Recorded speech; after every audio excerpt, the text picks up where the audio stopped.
Hello and welcome to Run Steve Run, the running channel that doesn't take itself too seriously unless I'm after one of my arch nemesis and twin brothers' Parkrun records. This week I'm at Queen's Parkrun in the southside of Glasgow, and what a parkrun it turned out to be. Not only will I be attempting to take Scott's family course record, but I'll end up competing against two previous parkrun rivals. Firstly, this guy showed up. This is James, who you might remember as one of the many runners who passed me as the arse fell out of my race at Drumchapel last time. He beat me by over a minute, so it should be a close race today if I can get my pacing right. My other competitor will remain a surprise for now, as they did for me during this race. See if you can spot me doing a double take on the first hill as I realise who it is.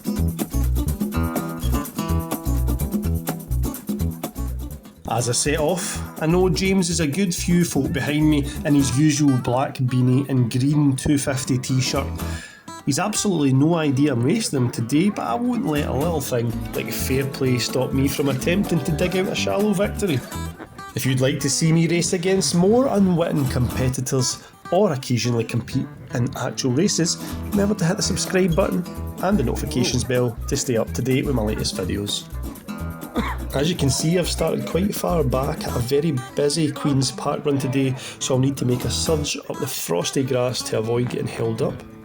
As always, you can track my progress on the map at the bottom left of the screen, but you may notice the addition of a new heart rate overlay, as well as a wee trophy which will show my race position. It's far too hectic at this time of the race to work that out, so it'll kick in just after the first corner. Looking at the map, the course will be 3 laps of pretty hilly tarmac. We'll essentially work our way to the top of a fairly big hill with a couple of flatter or slightly downhill sections here and here, which will be very much welcomed by the time the third lap comes around. Once we've reached the top of the hill, there's an excellent view of Glasgow city centre before a steep descent towards a flatter section that completes the loop. And it is time to introduce my mystery rival for the day. You might notice just ahead there the unmistakable and imposing figure of a 6'5" luminous legend. I battled against him and used him to hide for high winds as well at Tollcross in December. That's right, it's Josh.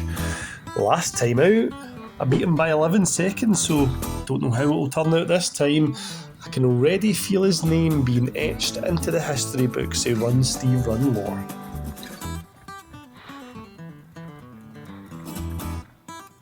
As we reach the top of the first hill, we'll turn left, thankfully avoiding having to climb that big set of stairs too, although I did enjoy sliding down the railing later that morning.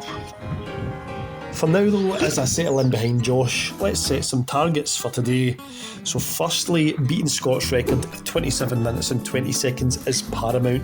Nothing beats replacing his name with my name on the board.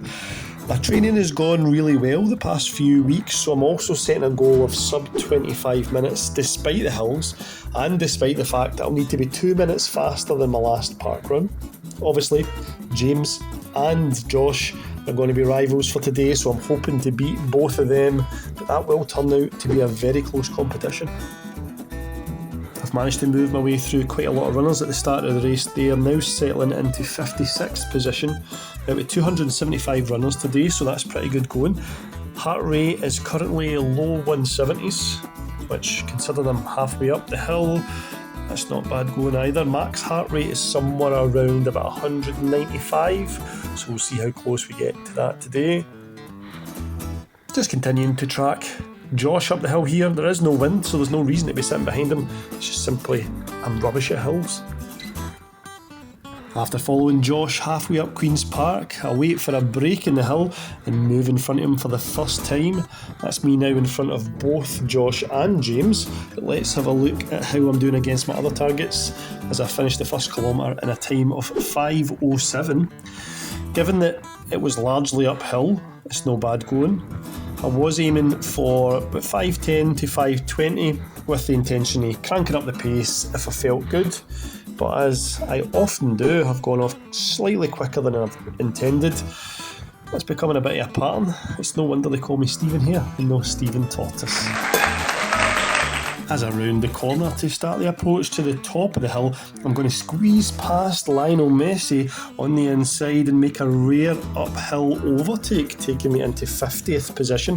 Heart rate still in the low to mid 170s, so still nice and controlled at this early stage. It's when I hit those high 180s and 190s that things are going to start to hurt.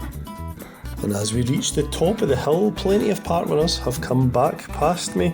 I've slipped down a few places, but we now have a long stretch of gravity-assisted downhill.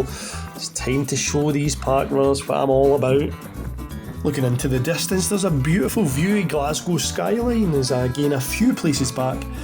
But what's this? Leo Messi has made a surge back past me on a downhill. I overtake him on an uphill. He overtakes me on the way down. This little Argentinian magician might be even more a downhill merchant than I am.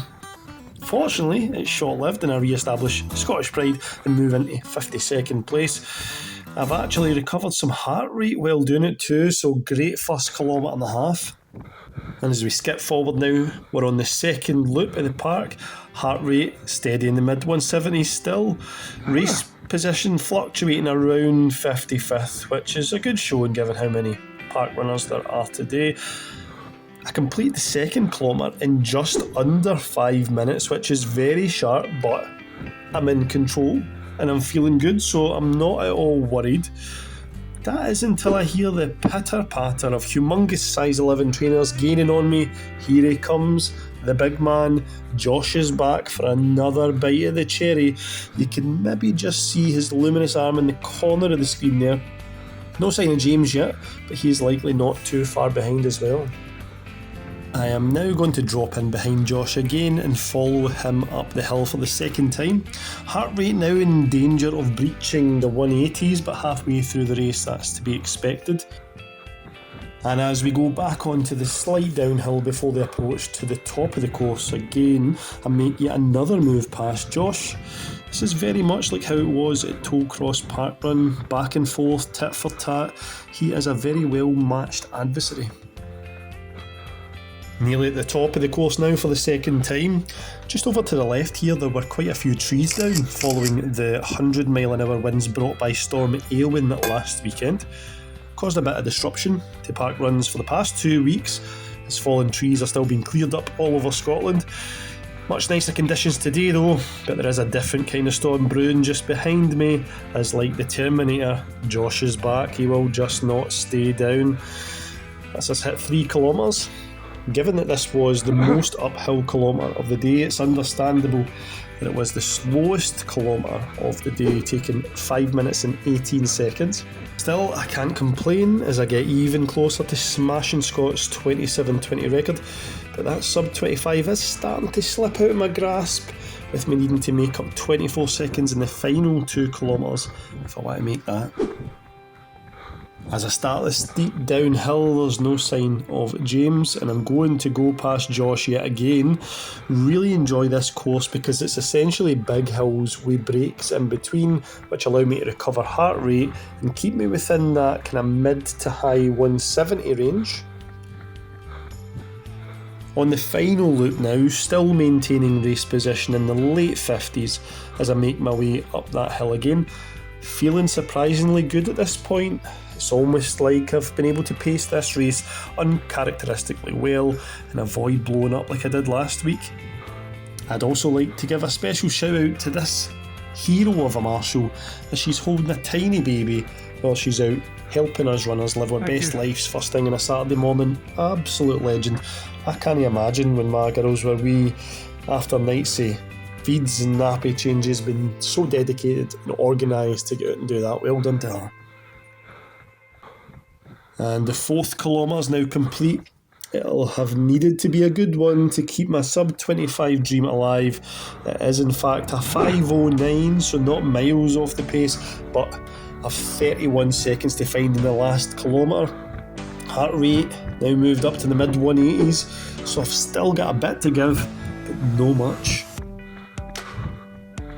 As I come back down the hill for the last time, my race position has slipped into the 60s and that'll just no do.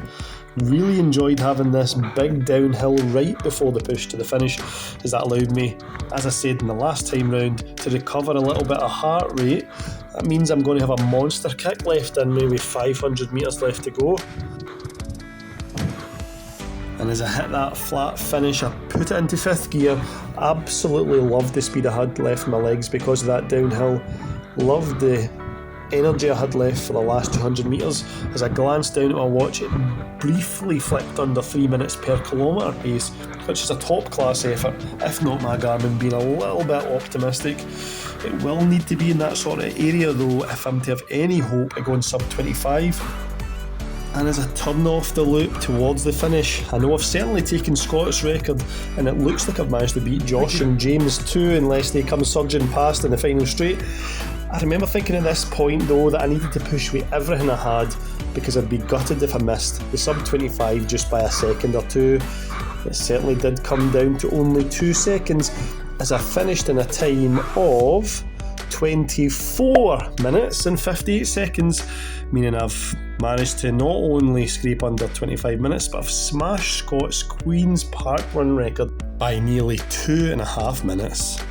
And whilst I hadn't seen Josh for a while and I hadn't seen James since the start, there certainly wasn't much between us, as we'd actually all finished within 8 places of each other out of 275 runners, so very close competition. Great run for those two guys. Big shout out to both of them too, who took the time to stand and chat with me after the race finished.